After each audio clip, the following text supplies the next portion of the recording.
অন্তর্বর্তী সরকারের প্রধান উপদেষ্টা অধ্যাপক ডক্টর মোহাম্মদ ইউনুস আয়নাঘর পরিদর্শনে গেছেন। তার সঙ্গে আছেন দেশ বিদেশের গণমাধ্যমের প্রতিনিধিরা। বুধবার প্রধান উপদেষ্টার জ্যেষ্ঠ সহকারী প্রেস সচিব ফয়েজ আহমেদ এই তথ্য নিশ্চিত করেছেন।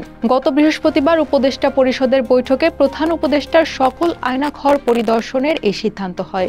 এর আগে ১৯ জানুয়ারি প্রধান উপদেষ্টার প্রেস উইং জানায়, গুম সংক্রান্ত তদন্ত কমিশন প্রধান উপদেষ্টার সাথে একটি বৈঠক করেছে।